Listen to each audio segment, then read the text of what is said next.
Vamos a conversar de esto con el ensayista, editor y analista político Alejandro Katz. Como siempre, un gusto tenerlo aquí, Alejandro. Muy buenos días. Al contrario, un gusto para mí. Muchísimas gracias por llamarme. Alejandro, nosotros señalábamos ayer que hay tres focos por los cuales se puede conversar, discutir, analizar las medidas anunciadas por el gobierno de Javier Milei. Uno que tiene que ver con el constitucional, que era parte de lo que yo estaba señalando hace poco, ¿no es cierto?, en la declaración de Rodríguez Larreta, que lo represento como una persona que no es alguien que uno puede identificar como izquierda, ni piquetero, ni no moderado, ni extremo, que de alguna manera pienso yo que sintetiza un sentir bastante racional, que es que Argentina necesita medidas y reformas económicas, pero la forma en la que hay que hacerlas es importante. Entonces está lo constitucional relacionado con el DNU, con el decreto, está lo económico y está lo político-social, que es también si este es el momento para avanzar de esta forma a 10 días del inicio del gobierno con el anuncio de estas medidas que para buena parte de la ciudadanía, clase media y clase más vulnerable, son medidas que preocupan. ¿Por cuál quiere partir usted? Bueno, efectivamente son las tres dimensiones que hay que interrogar de las decisiones del nuevo gobierno. Respecto de algunas, mi análisis es muy claro y muy conciso y contundente, diría.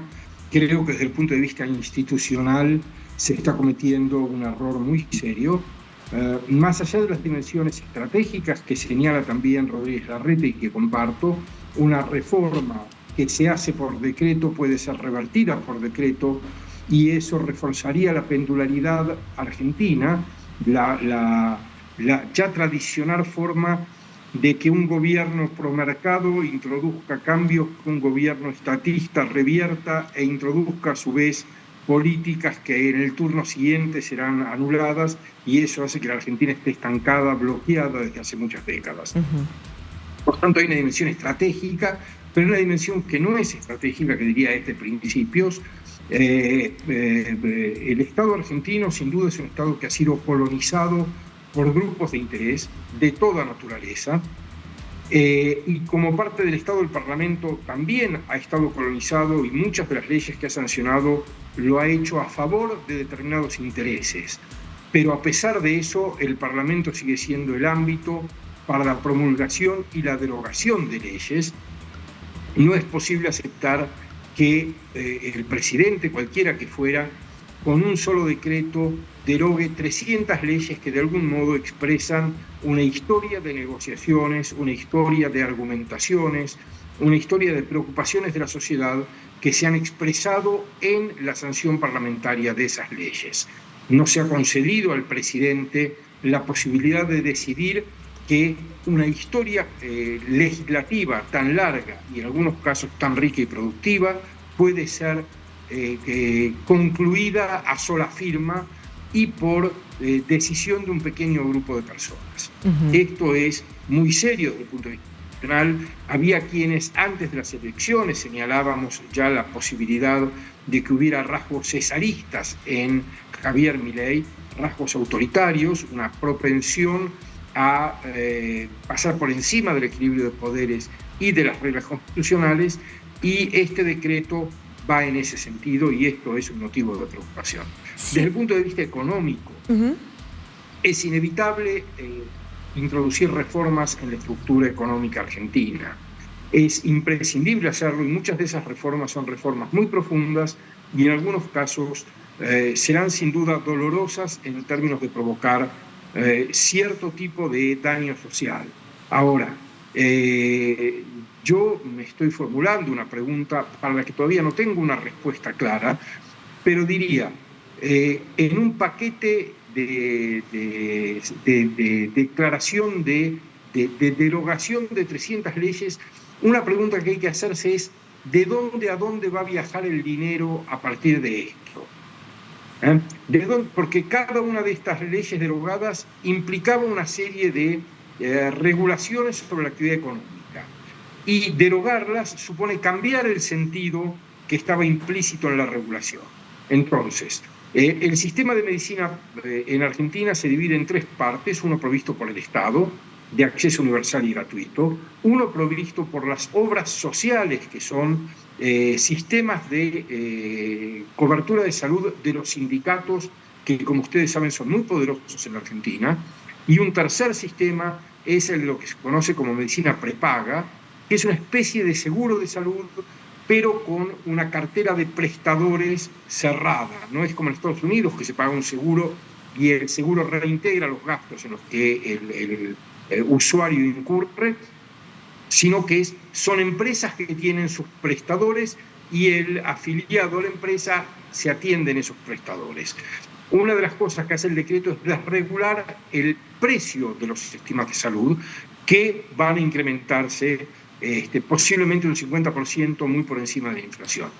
Y uno puede decir desde el punto de vista de la lógica liberal del mercado que el Estado no intervenga en la relación del contrato de precios entre un proveedor y un usuario puede parecer razonable, pero las asimetrías de poder son muy fuertes. Claro. La gente necesita tener cobertura de salud y o bien la tiene por su sindicato si está afiliada, o bien va al sistema público, que ha perdido increíblemente su calidad en las últimas décadas, o contrata un sistema de este tipo. Obligado a tener cobertura de salud por razones evidentes, no se puede dejar que el proveedor fije el costo de un modo absolutamente unilateral, porque el poder sobre el consumidor es muy alto. Pasa lo mismo en numerosas áreas. Sí, Alejandro. A la vez hay muchas que se han dejado de lado. Por ejemplo, hay una serie de protecciones industriales. Por ejemplo, en Tierra del Fuego hay 2 empresas que son las únicas habilitadas para fabricar artículos electrónicos en Argentina, que en verdad los arman con componentes que importan de Oriente. Bueno, eso le cuesta al país medio punto o más de medio punto del Producto Bruto por año.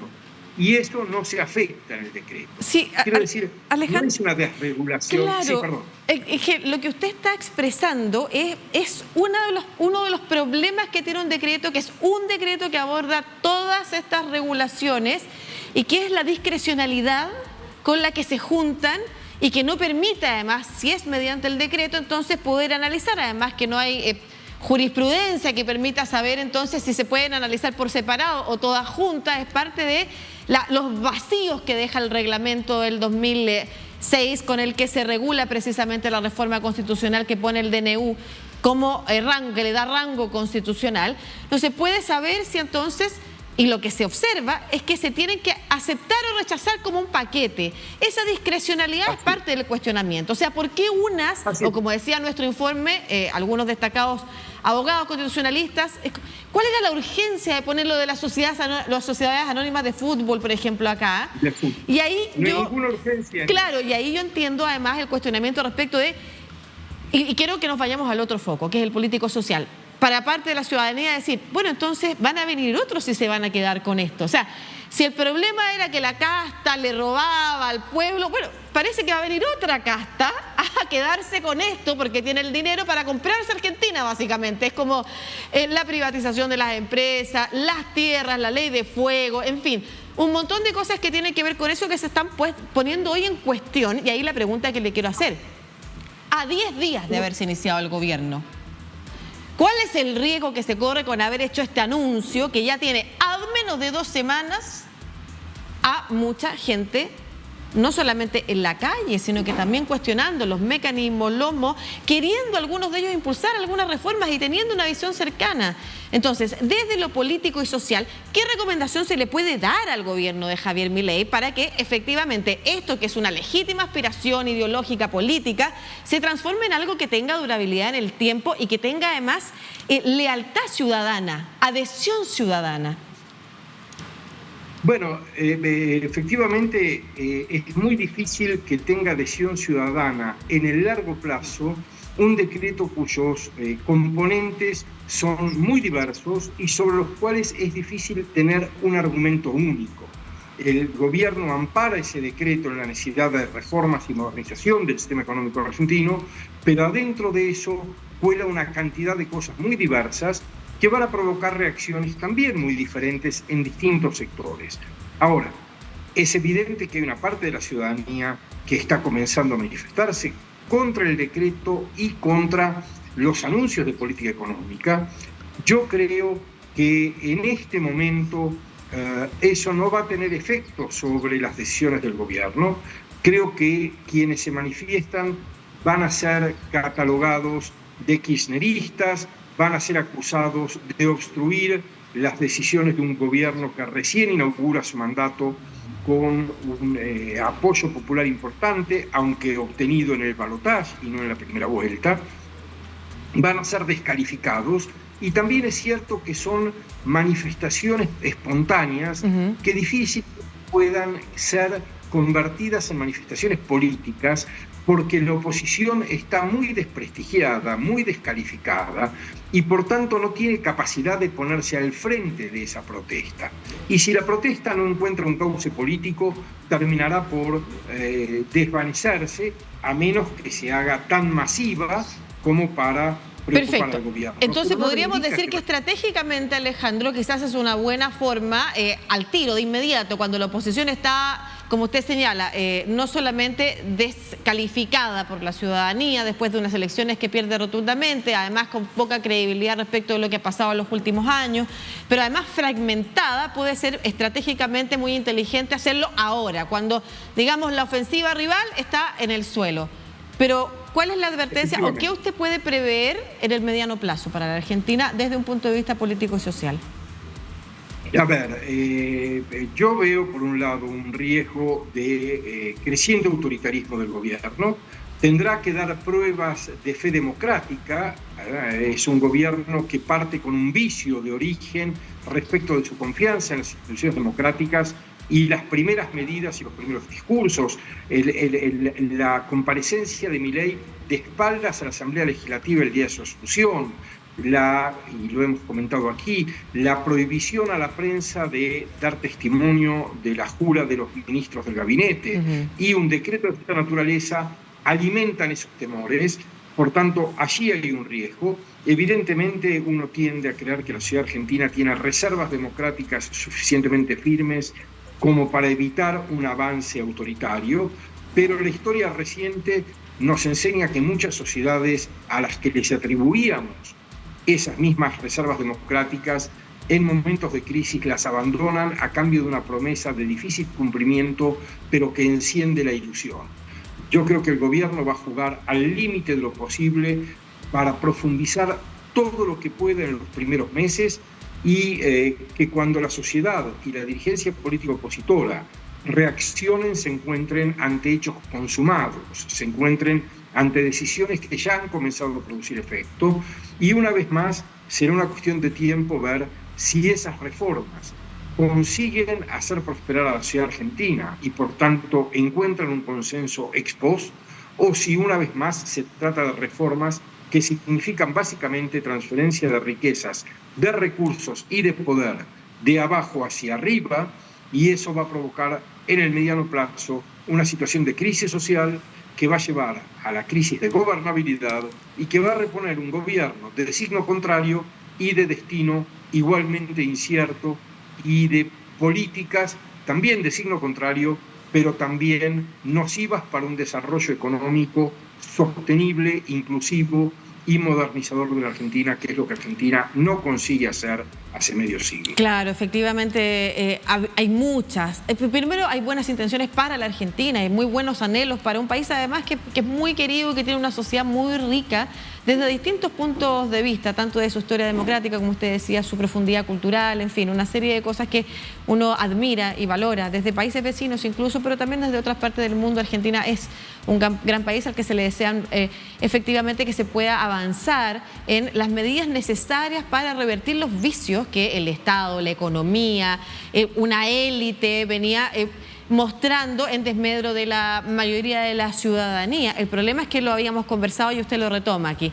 No se puede pasar de un populismo a otro populismo, de un populismo de un extremo a otro populismo de otro extremo, y entre medio se siguen debilitando las instituciones, que es lo que realmente ayuda a que sea sostenible y consistente la tendencia a avanzar en mejoras económicas y que trasciendan un gobierno. Como usted hablaba de los aires cesaristas, ¿no es cierto?, que puede tener un gobierno y que finalmente termina debilitando una institución. Y eso es el llamado entonces a lo que hay que ponerle ojo para el gobierno de Argentina. La señal que se está dando va mucho más allá, como usted señala, de medidas y de aspiraciones legítimas que tienen algunos de como su mirada ideológica. El tema es cómo se fortalece también una institucionalidad para que eso trascienda y no sea solamente resorte de un gobierno. Muchas gracias, Alejandro Cas, analista político. Como siempre, un gusto conversar con usted.